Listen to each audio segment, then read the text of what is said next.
Hey, Nathan. Describe a situation where you needed a critical repair or maintenance issue fixed. Think mice, mold, or broken essential services.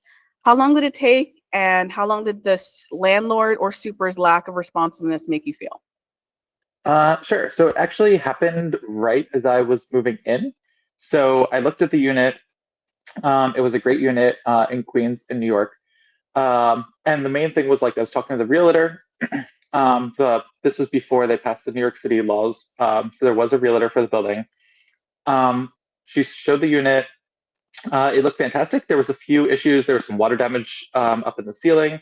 There was some issues with the floors, and then like the toilet constantly ran filled with water. So it was a constant movement. So everything else, I made sure I said, okay, when I move in, if I sign this lease, will that be fixed? She said yes, it was guaranteed to be fixed. She talked to the landlord and the super, and they said that was all fine. I signed the lease. I moved in. When I moved in, the repairs were not done as it was. So I signed the lease. I moved in about 2 weeks later. None of the repairs were done, as we kind of discussed. So I reached out to her. Her response was basically she was authorized to sign for the deal, had nothing else to do with the apartment after that. So she kind of just like washed her hands and was like, "This is now a super thing. I passed all the information, but you signed the contract, so now you deal with the super and the landlord." I sent messages, constant messages. They said they would get to it. They never did. At this point, it was about 2 to 3 months later. Um, at this point, I then contacted the 311, which is the New York City helpline, and filed a complaint basically against the building saying there's repairs that need to be done. Um, they did, they scheduled an inspector to come out. The inspector did not come out. They came out the next day, unannounced. I was not home. It was basically kind of saying, okay, we could not inspect the home. We can't verify it. We're going to close the complaint. I had to reopen a new complaint to basically get the new inspector to come out. Finally, once the inspector actually came out, they viewed everything. They said, yes, okay, there's clearly water damage and it seems to be kind of growing from the two pictures I showed. They were like, yes, the toilet is still like running. It's a lot huge water loss.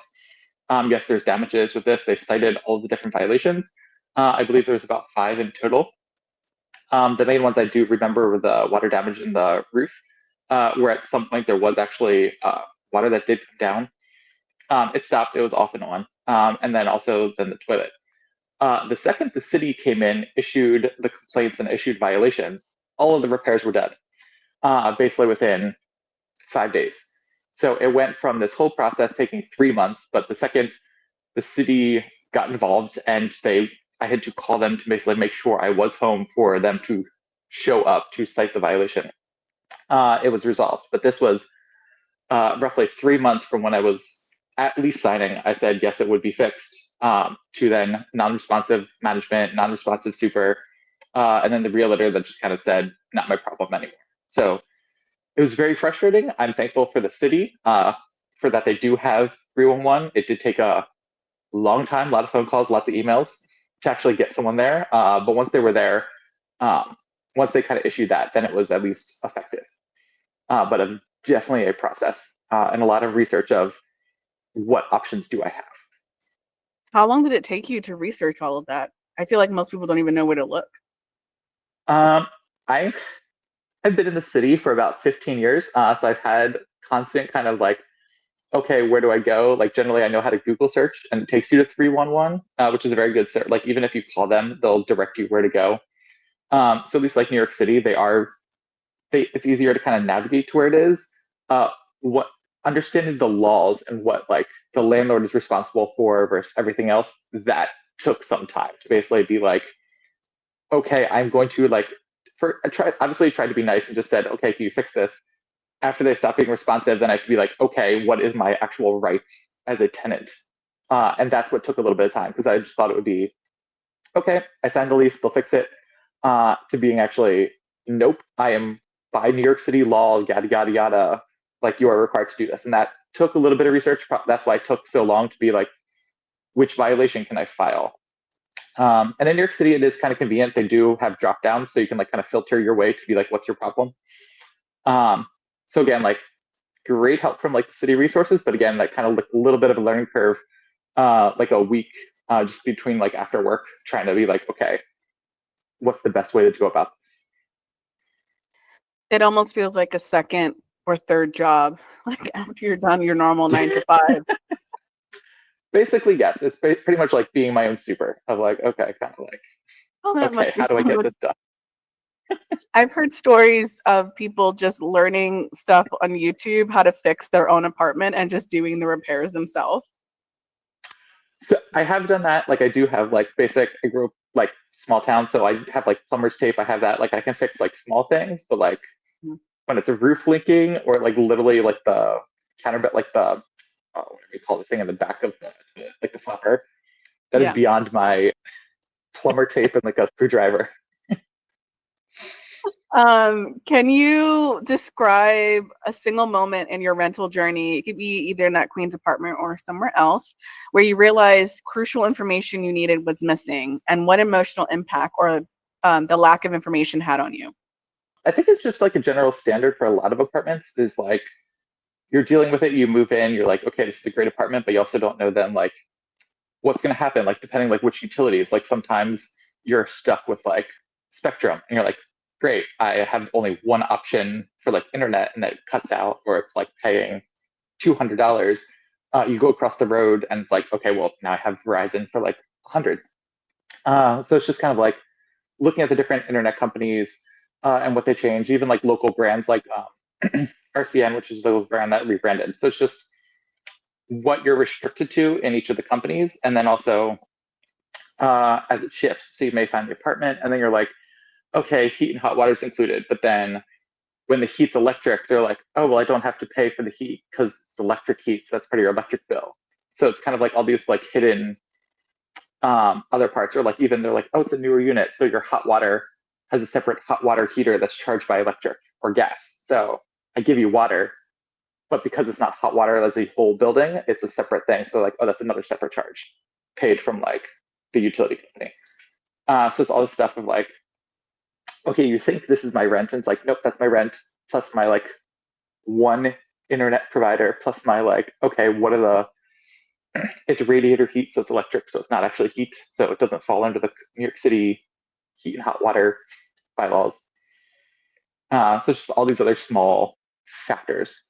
And they all just like add up to all this additional cost, and it makes it like really unlivable. My favorite, I don't know if I told you about this, when I lived in Crown Heights, and also when I lived in Flushing, the heat was regulated by the building. And so you either hear horror stories where like people not putting on the heat, or where my situation was that the heat was like always 90 degrees. It was like Yep, boiling hot that I needed the AC on year round. yep, that has happened to me. I had an apartment too. It was like radiator heat. I took a wrench to that radiator, like my full body weight. Like I am not a small person, and like finally I got it off. It's just like 1 millimeter is like 10 degrees difference in like a radiator with heat. So definitely had that experience too. It's yeah, I think that's like the funniest part. Is there anything else about your rental journey that people should know, or that you would want an app like Houstory to be like, hey, include this info. This is what we need. Mhm. I think a lot of it is just like how responsive a super art is. Like some buildings, I have had a super where I'm like, hey, XYZ is happening. And they immediately were like, okay, I'll be up there tomorrow. I need to get a part. Like they were super responsive. And that was fantastic because like I love those buildings. It was the building with the heater, with the radiator. The super was fantastic. Even then, he was just like, "Oh, I can like come out and fix it." I was like, "I'll deal with it first," and I was like, "Nope, I got it. I handled it, so it's fine." He's like, "Okay, good." So he was super responsive compared to other buildings where I'm like, "Okay, management's not responsive, supers are not responsive," and it's more of like, "Okay, that's also what I'm getting into." So it's not just here's my contract. Okay, I know what's there, but it's also just like how responsive people are. So I think that would be like from previous tenants. I know there's like some Google, but it's also you're like, okay, Yeah, that's Google. That's not like verified. Everything else, like, yeah. um, which is only goes so far. So I just think it'd be nice to have like previous tenants being like, I love the space. Here's why I moved out. Like positive review or even like negative review, being like, it was great, but like I have a lot of plants and it faced north and all my plants died. Like even stuff, obviously that's a lot easier to know, but like more like a lot of super and management style because you don't get that in the contract. You don't get that in like writing or anything else. Yeah. I'm going to ask you a weird question. You ready for this? I'm What ready. do Okay, you, right. what do you know about the landlord special? And I'm talking about, when they come in to repair a wall and they have to paint stuff, or you move into a place, the landlord special, they put that like off-white color, but they paint over everything, even the electrical sockets. Yes. Yeah. Yes, I do. I was Have you like, ever they'll be lived like, in a oh, space where it's like so thick on the wall you could chip yep, it? yes. It's literally like 10 to 20 coats of white paint. It's the same thing. They paint over everything, paint over like nope, I'm not going to take off like the socket covers. It's just like paint over it, paint over the hinges, paint over. Yeah, done Like, that. I It's also mean, been like with the hinges. That's the worst because I'm like, okay, the door's creaky. I can't spray like WD-40 in there, so I literally have to be like, okay, like wiggle the door back and forth to like chip a little bit, spray a little bit in there. So yes, yes, I it's like so funny. I was